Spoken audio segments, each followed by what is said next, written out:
Well, good morning and welcome to the Sunday service. This morning we're going to meditate few minutes. After the meditation, Subodha is going to give a Dhamma talk. Right now, Subodha, you can start loving kindness meditation also.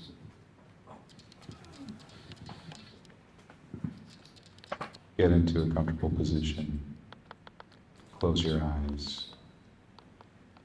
And take 3 long, deep breaths.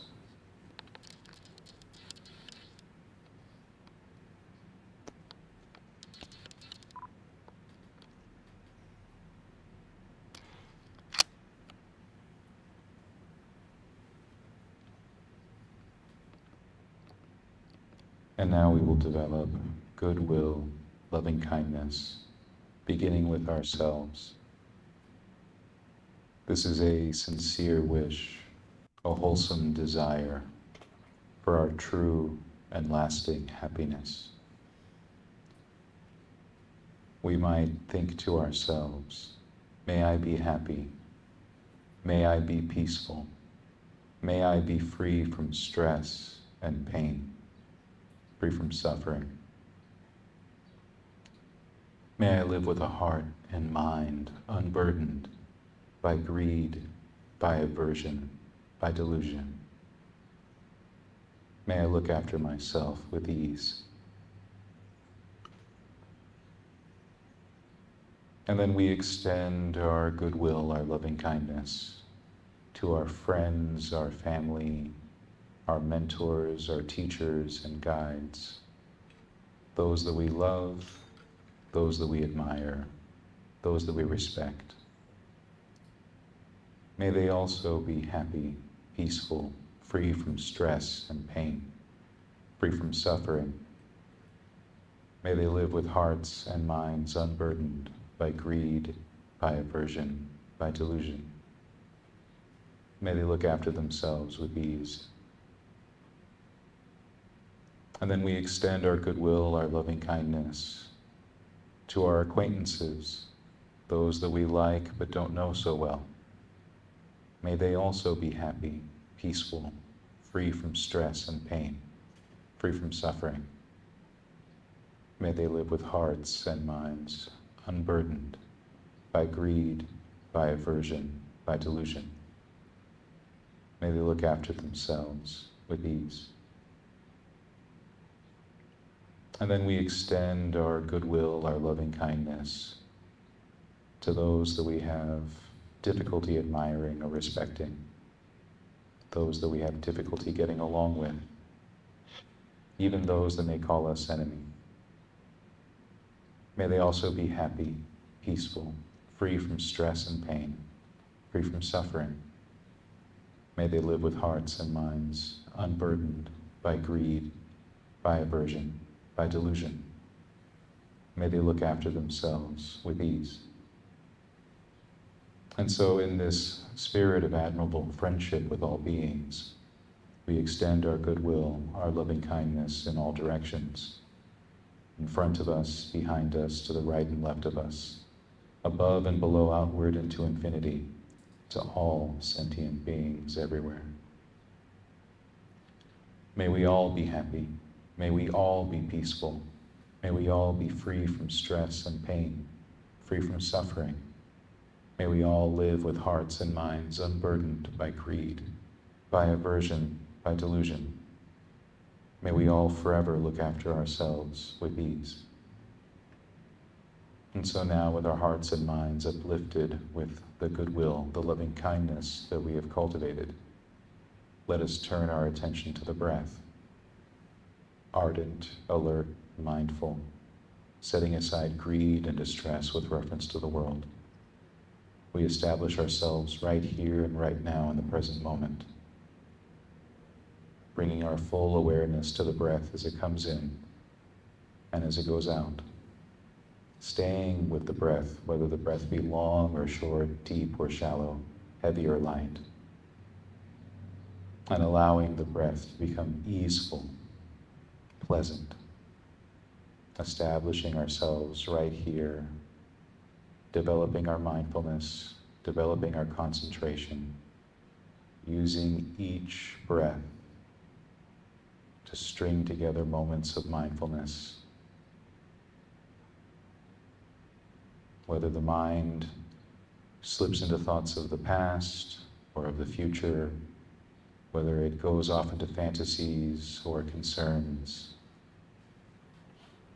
when we become aware of this, we bring the breath back to our attention, bring the mind back to the present moment, and establish ourselves once more in our mindful breathing.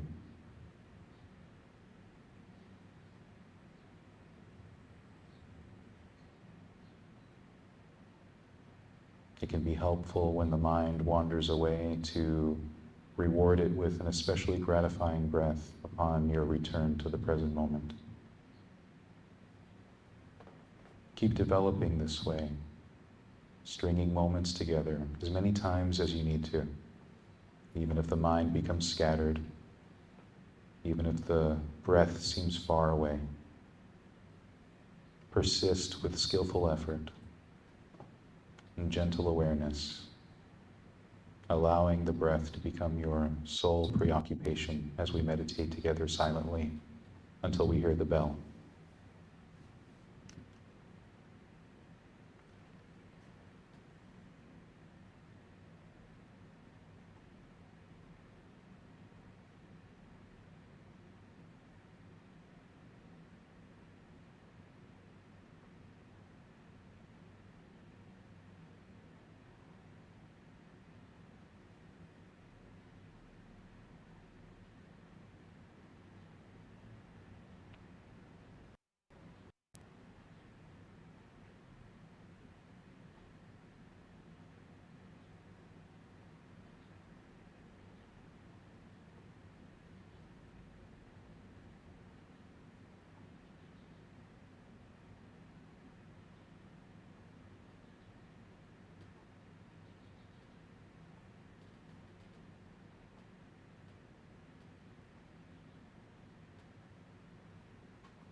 Thank you, Subodha, leading meditation.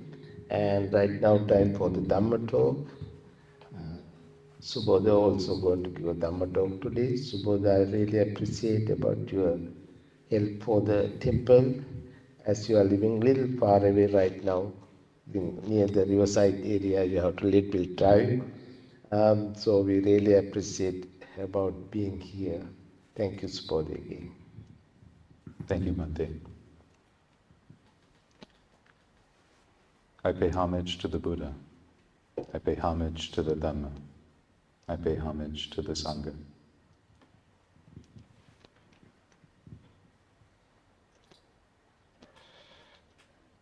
Yesterday was Valentine's Day.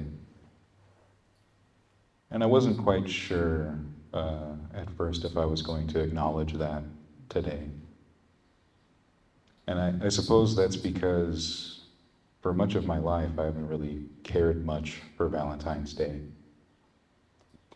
You know, when I think back to what Valentine's Day was when I was young, a kid, I mean, what was it? You know,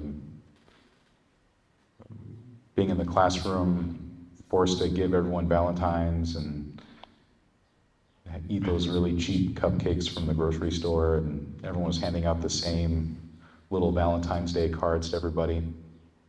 And I totally phoned it in, you know. I think mostly what would happen is that my mom would go to Thrifty's or Albertsons or whatever and just buy a pack of Valentine's Day cards for me to give out to the other students. And that's basically what I would do. I would just write everyone's names on each card because, you know, we all knew the names of all the students in our class for the most part. And I'd be like, here you go, here you go. Yes, it is Power Rangers, good job. Enjoy your chalk-flavored candy. Happy Valentine's Day. And otherwise, I didn't really think about it much. And then, you know, as the years went on, I was in high school and I started dating, and now other people were caring about Valentine's Day a bit more, and I wasn't really paying that much attention, and then I had my first serious girlfriend, and she was paying attention to it, and I think it was about like maybe 15 or 16, and she knew that I really liked her hair. You know, she had beautiful black, shiny hair, and so for Valentine's Day, she thought it'd be really sweet and romantic to collect some of her hair and put it in a vial for me and give it to me on Valentine's Day. And me, not being a 19th century aristocrat or Edgar Allan Poe, didn't really find it that romantic. Just vaguely creepy and a little gross. I was like, cool, thanks, happy Valentine's Day.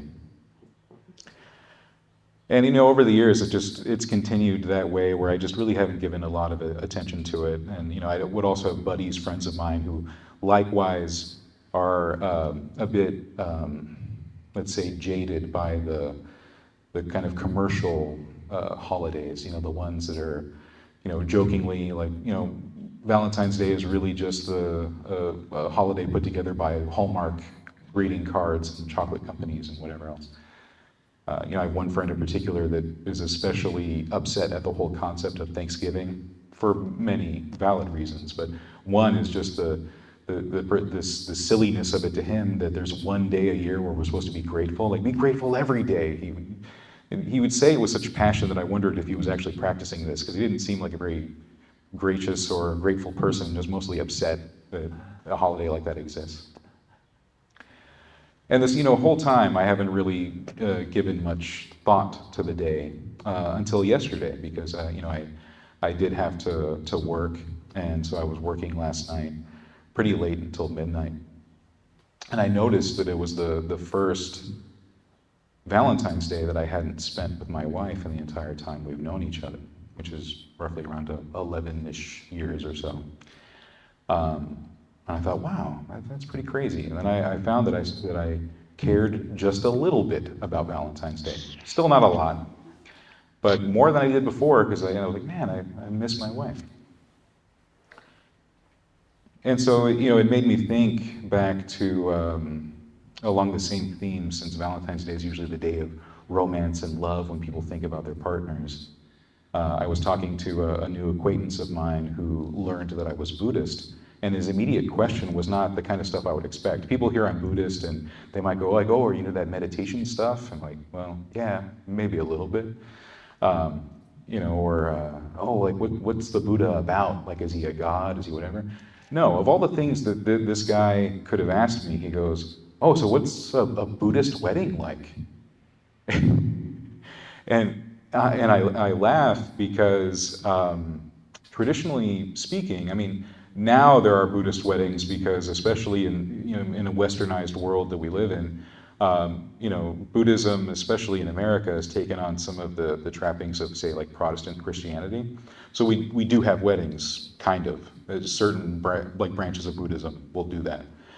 But historically, going all the way back to the Buddha, marriages were seen as more like a civil issue, a secular issue. People would get married and that was fine.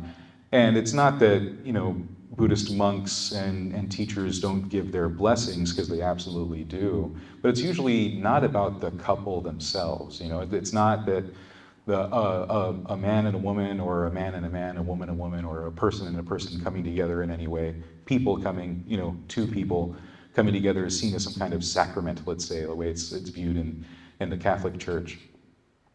It's just a thing. And the blessing is less about the two of them and more about the family or community or the home. You'll often see, especially in the Theravada tradition, that monks will be invited to the home to bless the home and the people who live there, to give their blessing, to give some teaching, to chant some sutras and so on. And that's the emphasis. A couple might come to the temple and ask for a blessing as well, and they will receive one. But typically there's not there's no, especially with Catholic weddings. My wife and I are not Catholic, but I was raised Catholic, and so when we were planning our own wedding, we took a lot of inspiration from different traditions that we were currently a part of, had been a part of, and everything. And some of that Catholicism was still there because when I was working with our officiant, we put together this big, grand wedding. And then we invited a bunch of my wife's mix of Catholic, but also very Protestant family members who were just confused as to why the wedding was so long. They were really like, is this still going on? Like, they couldn't believe that there was all this kind of pomp and circumstance. Well, in Buddhism, again, none of that is there. The focus is not on the couple. When we look at the Pali Canon, we see that when it comes to relationships, period, romantic or otherwise, the emphasis is on the individual, and then the emphasis is on community, people, not just a person. It's starting from within and going outward. And we see this time and time again throughout the canon where people do come to the Buddha. And these are people who are not always monks, not always mendicants. They're not people living alone. They're people who have spouses, have families, have concerns out in the world. And they want some lessons from the Buddha on how to be. And, especially in my tradition, I think it's really easy to assume that the Buddha was always pushing people towards the ultimate, always towards Nibbana. And he wasn't giving, let's say, more gradual little lessons along the way. But the truth is, he did exactly that. If people came up to him and just wanted to know how to live a better life, he would teach them how. He wouldn't say, well, what you need to do is give up all your possessions, put on a robe, shave your head, leave your spouse, and he would give lessons for people in the life that they were living. One very popular example is a time when this one man was practicing this ritual for all the directions, offerings to gods and doing all these things. And the Buddha gave him a different perspective on what the directions were accounting for. And in the Buddha's summation of this ritual, it really came down to the community. Again, here's this person standing in the middle, who's in front of them, who's behind them, and so on. And it was the people in their lives. It was their parents. It was, in this case for this man, his wife. It was the people who worked in his home, his servants. It was the job that he had and the people who worked for him and so on. It was his children, his descendants and everything, again, within that context of community. And then there are, of course, other examples of couples in the Pali Canon where it isn't so much about how in love they are or how passionate they are, but how good they are to each other. There's this one example that I really like in which this one king is asking his consort, his queen, his concubine. I'm a little fuzzy on the details today, but he asks her, oh, who in the world do you love most? And he's expecting that this woman is going to say, well, of course you, my king, you're like my whole life and purpose for being and all that stuff. The kind of stuff that we expect from romance, like if you watch a lot of romantic movies, if you read a lot of romantic literature, like love is so fraught and painful and deep, and it's always about the other person, how that other person becomes everything, Like think about what's the big movie that's either about to come out or has come out, Worthington Heights, the adaptation with Margot Robbie and all that. Again, it's about how fraught love is, and it's always how the one person becomes your whole world and you lose yourself in that, right? This woman responding to the king says very rightly, well, the person I love most in the world is me. And that takes the king aback, and he's like, I can't believe that you would say something like that. And he even thinks that there's something wrong about that, and so he talks to the Buddha, and the Buddha's like, well, yeah, of course. If people were really honest, they would acknowledge the fact that the person who matters most to them in their lives is themselves. And that sounds like something selfish because of the way we think about love, the way we think about self-love. We think that might be self-interested or self-centered, to put yourself first. But then the Buddha, when he acknowledges this, also looks within that context. As I was saying, in the Pali Canon, it's never about two people. It's about oneself in relation to the world, in relation to community, which of course comes down to the people closest to us, because those are the people we interact with the most.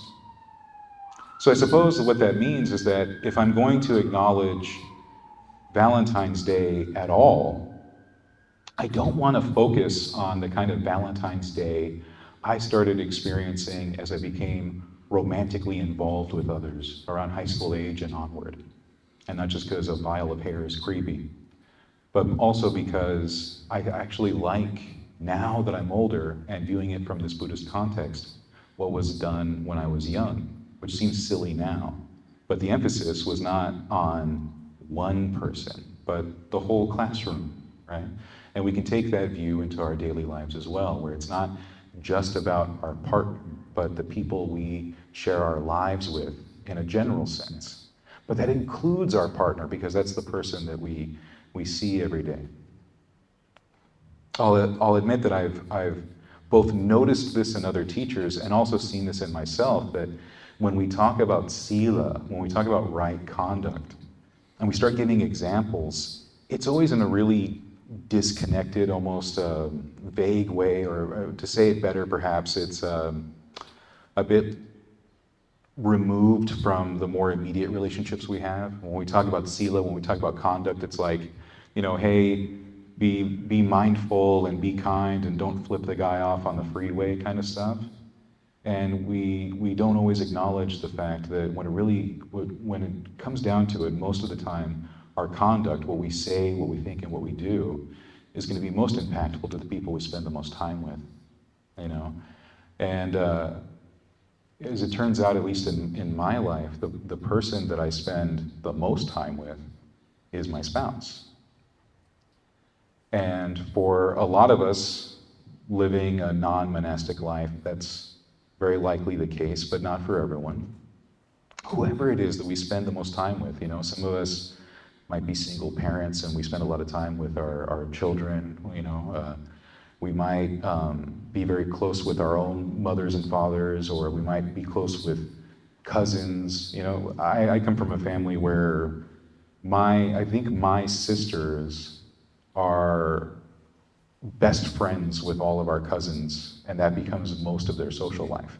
They have other friends too, but if they're going to go off and spend time with people, it's often with their cousins, like our cousins rather, but they're much closer to them than I am. And that's their whole life. Those are the people around them, you know. My sister now has children and so on, and we can see that this interconnected world that we live in that is more than just two people.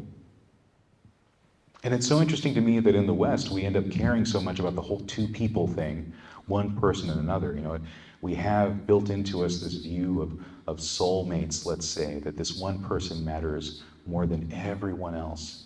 And that's a very non-Buddhist way to look at love, by the way, especially in the form of metta or goodwill, which is, as we see, even as we do the structured meditation, say like at the beginning of this service, starts with oneself and radiates outward. As we now do it the structured way, it starts with the people that immediately come to mind, our loved ones, our friends and family, those we admire, those we respect, and goes outward to people that we know a bit less, and then people that we might know well or less or whatever, but we sure don't like them. And then working on that, and then thinking in a more global sense, or maybe a more universal sense to all beings. That should always be the context, I think. So part of what I want to say today is also about beginning with ourselves in that context, the real kind of love and goodwill, which is not, again, not caught up in passions, but also not caught up in the commercialization. You know, like if my friends and I get mad at the whole commercialized holiday stuff, the whole hallmarky chocolate dipped strawberry kind of nonsense, I think that also falls into the realm of self-care and self-love as well. You know, how well do we love ourselves and look after ourselves in our own hearts and minds? What are we doing, you know? In this time where self-care has become entirely cliche, are we looking at self-care in a way that really matters, you know? Or is it just like, hey, you know, it's a self-care day, I'm gonna have 2 slices of cheesecake or some nonsense, you know? Or are we really, really looking after ourselves? All right, what does it mean to have goodwill for you in your heart and your mind? What is it that would actually make you happy? Right? Within the Buddhist context, happiness is constantly and deeply tied to peace, a mind and heart that is at ease, free from defilement, free from hindrance. And then once we center our self-care and happiness within that context, outwardly, how does that manifest? When we're talking to partners and living with partners and acting with partners and so on, with family, with friends, with mentors, teachers, and guides. I can go through the whole list, which by this point you all know. And then it gets to the idiot on the freeway who cuts you off, and then you like give him a mean look, and then you realize, oh, I probably shouldn't have done that. Smile instead, and now he's really creeped out because why are you smiling at him? So Valentine's Day being less about the romantic side of things for a Buddhist, I think, is a good way to look at it, if we're going to acknowledge Valentine's Day at all. We might think of it in our own hearts and minds as Buddhists as a metta day, goodwill day. Make it about that. Make it about the goodwill that you have for yourself and those in your immediate vicinity. I'll share an example that's non-romantic. Earlier I was talking about my sisters being really close to our cousins.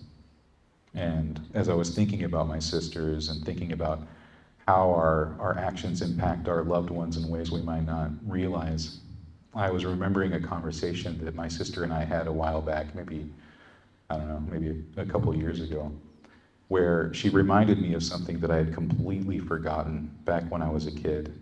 Now, you have to understand, I was a kid in the early 90s when there was like a huge vampire craze going on, like Interview with the Vampire had come out. I think Buffy was kind of starting up, and there was all this other stuff going around. I got super duper into vampires, guys. You have no idea.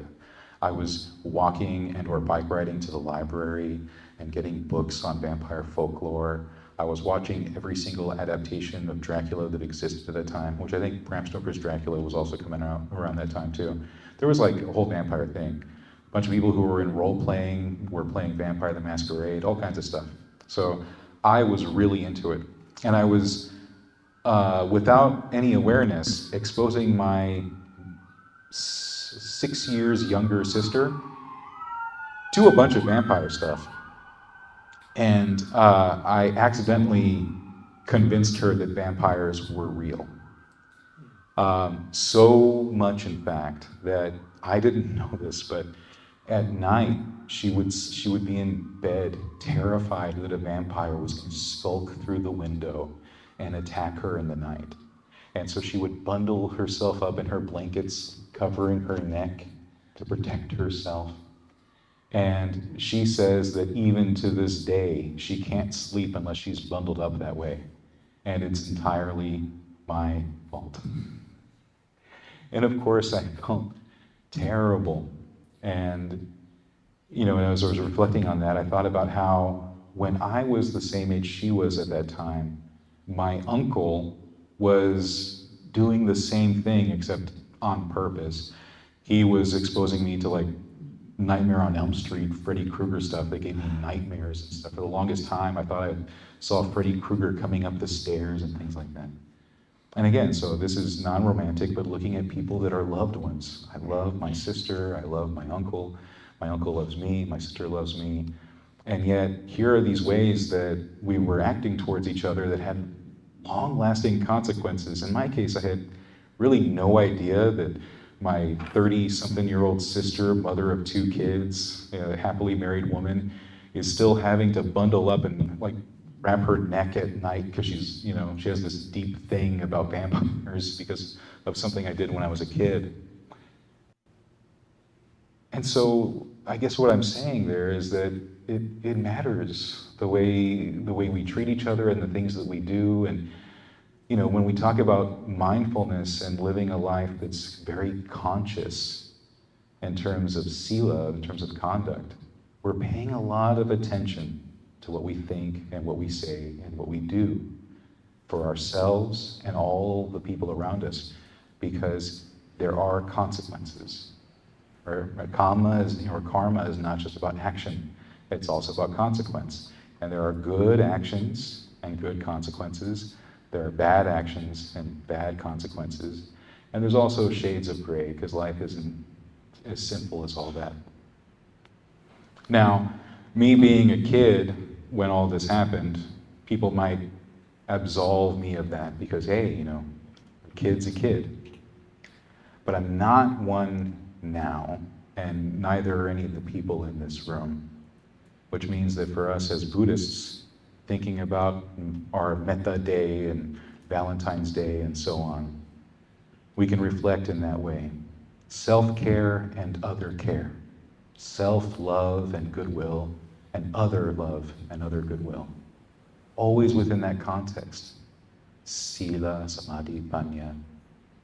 Our action, our cultivation, our wisdom, how we develop them. Always within that context. How are we treating ourselves? How are we treating others? What is that context? Right? That is the compass that we have, the direction that we have. That is the path that we have. That's the Dhamma that the Buddha taught us, right? And it wasn't just for living life as a monk. It's also for living life out in the world as a layperson, in community, which the monks also have too in the Sangha. All of us, we think of ourselves as an individual, and we think of ourselves as living in community. So I think I'll end my Valentine's Day reflections there. I hope you have a lot of good things to say as well. Thank you.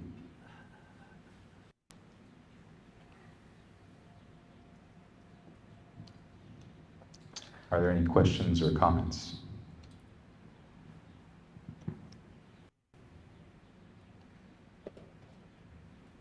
Does anyone else also think the vial of hair was creepy? Or is that just me?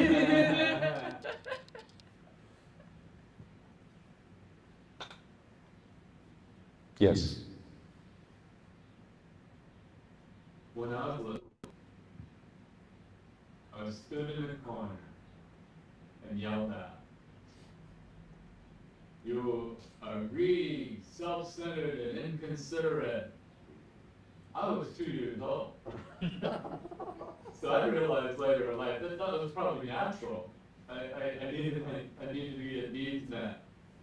But as I was growing up, and I got curious about the world and wanted to acquire some skill and stuff, all the different systems of philosophy play on a self-centeredness, the lizard brain, the survival instincts, and even movies and everything appeal to us. When we don't know about love, we want power, we want abilities, we want tools, we want to be able to conquer things.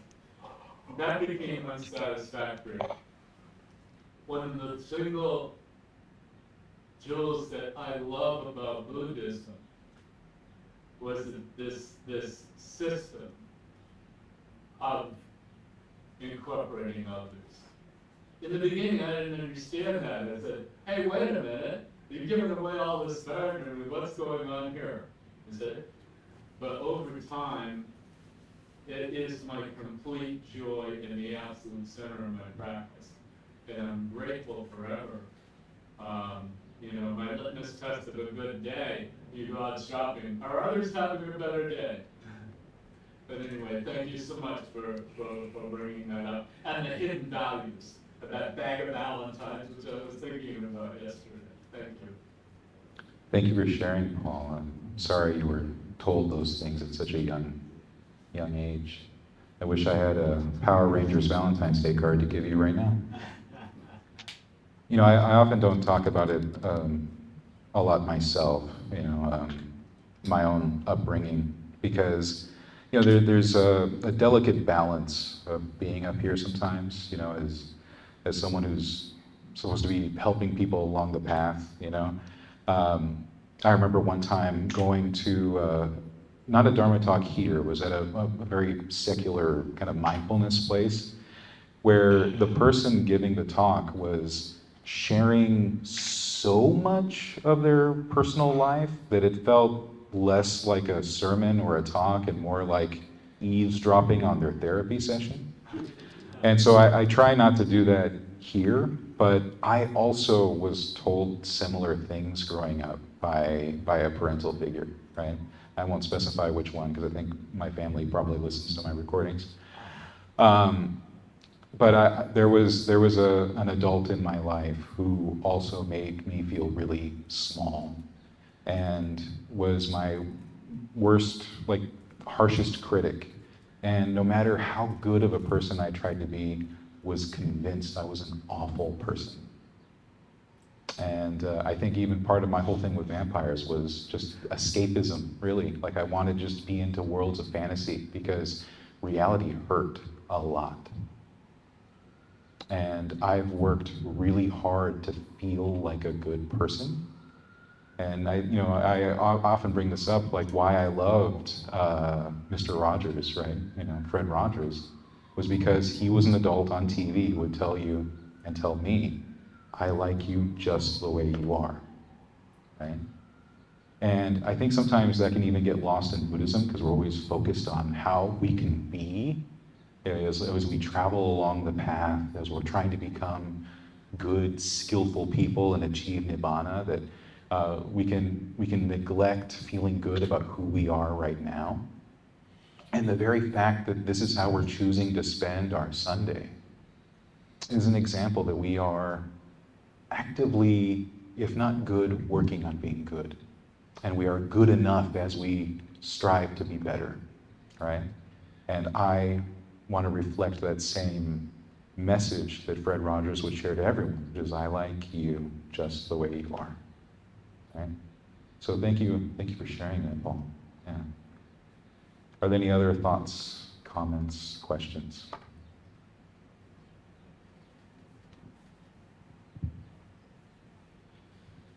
Thank you for the talk today.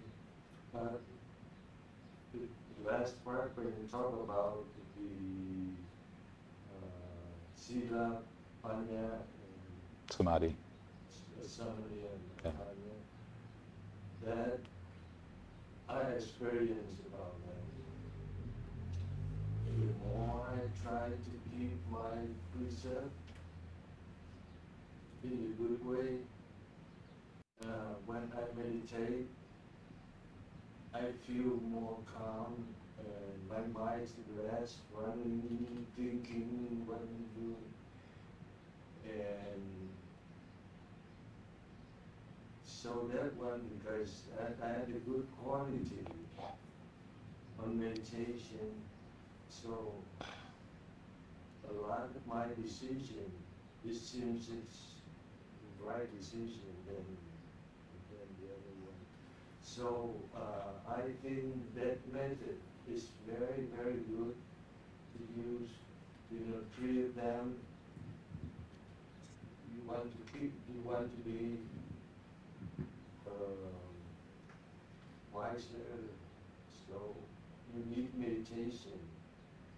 But you want to be good meditation, try to keep as the lay person like me. 5 precepts is not too easy, but not too hard. So I try to keep close it, practice actually not to keep, to practice as close as, I try to refrain from killing. So that's why I try as much as I can. And for that precept instance, I feel more peaceful if I don't kill or I don't harm anybody. And actually because that, I feel so happy to see everybody, instead I feel angry everywhere. Yes, of course I'm human. I get angry too, I get upset too, but just raise and then it calm down right away. I try to. So that's very good, and that's my comment about it.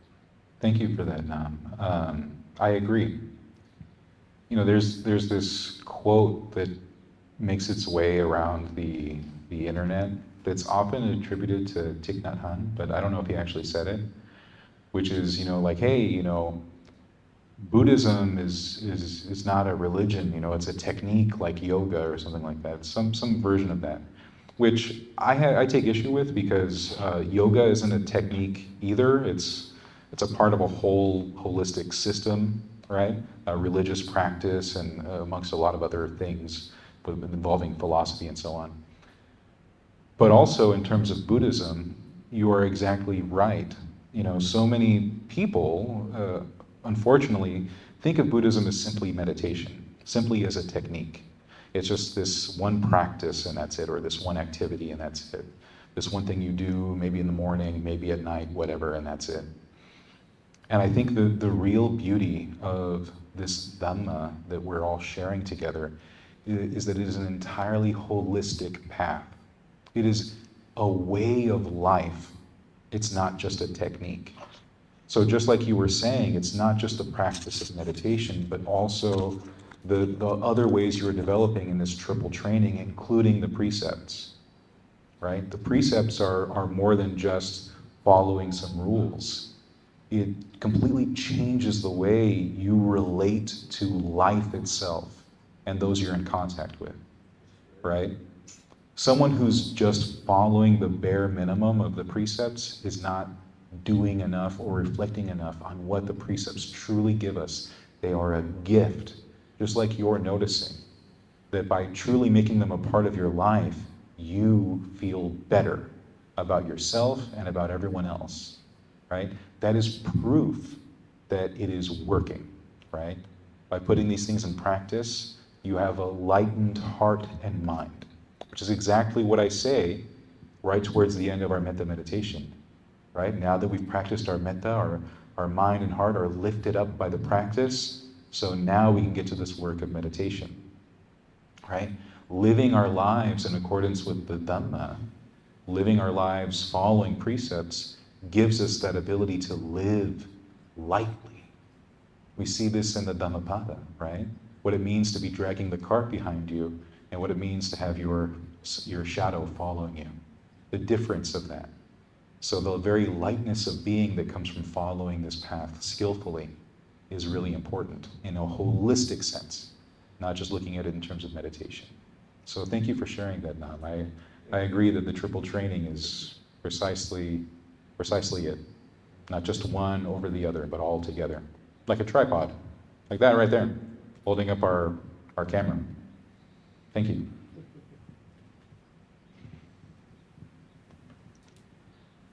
Thank you, Subodha. Is any question, comment? No, it's no. Okay. I have something to say. Yes, Bante.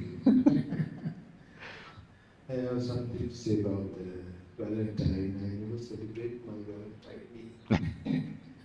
I don't think so I'm going to celebrate again. Whenever I had celebration. Anyway, first time I was in America, 1989 now, that time. Ilan was here. I think most of people don't know who's Ilan, Ravikan's daughter. She was a little girl that time, like I think 15, 16, around high school she's time. She's very close to me, friend. Oh, she came and said, "Hey, it's Valentine's Day. Do you not buy flowers?" I said, "For what?" She was thinking, I do have a girlfriend, and I have to give flowers to that girl. She said, go and buy and give the flowers for your girlfriend. I said, I don't have a girlfriend. Actually, I don't know anything about Valentine at that time. Because we don't celebrate Valentine, 1980s, around that time in Sri Lanka, we don't do any Valentine. Right now they do. Right now it's like everything like American Day, Valentine. Our big one is Valentine. Anyway, that's my experience about Valentine. But I do celebrate before the Valentine Day something else, my birthday. I celebrate, yesterday was Valentine. Before that, I celebrate my birthday like a Valentine. All right, thank you. So I just want to share. Thank you, Bante. And we will chant the page 4 and page 10. Namo tassa bhagavato arahato samma sambuddhassa. Namo tassa bhagavato arahato samma sambuddhassa. Namo tassa bhagavato arahato samma sambuddhassa. Buddhang saranang gacchami. Dhammam saranang gacchami. Sangham saranang gacchami. Sentient beings are numberless. I vow to save them all. Deluding passions are inexhaustible. I vow to end them all. Dharma gates are limitless. I vow to study them all. Buddha's way is supreme. I vow to attain it. May suffering ones be suffering free, and the fear-struck fearless be. May the grieving shed all grief, and the sick find health relief. When ye tu công đức phổ cập tư nhà tế na rằng từ trong tăng nghe giải công thái phàm đạo. When ye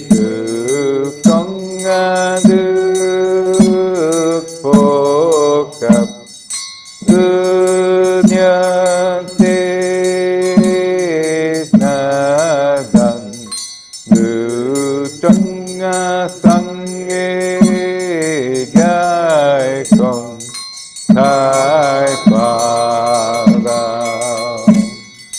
Nguyện nhiên tự công đức phổ cập ư nhật tê na đầm tự chân sanh gai còn Thai Phật Om Mani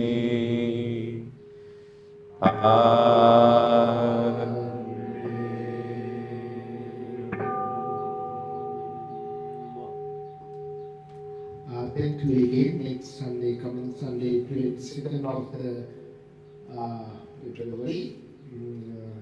Pandal is going to Dhamma talk.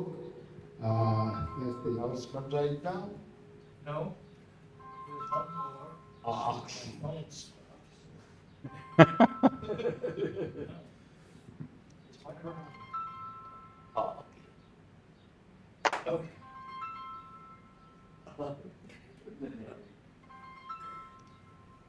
Throw it in the well.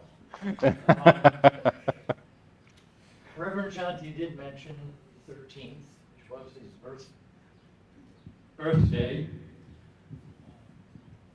And it's a time to remember all that he's done for us. We're going to celebrate with a cake and tea. He's been in my life for a long time. He's been a teacher, a friend, and he's taught me a lot, not just in the teaching mode, by just watching him and watching him watch us. He's very observant, he's very kind, he's very helpful, and he was very kind, compassionate toward Reverend Karuna, especially toward the end. And when he became the abbot, he did a great deal to make the temple stable again and effective again. And without making a big show of it, it just was what he did. So we're all grateful to him for his efforts, for his presence. We look forward to many more years of him being our abbot. No matter what he says. You're here. So, you're here. You're here. Take the cake. And thank you again for everybody. I don't know, I have my real birthday also, birthday. I have 2 cake that which I don't like the cake.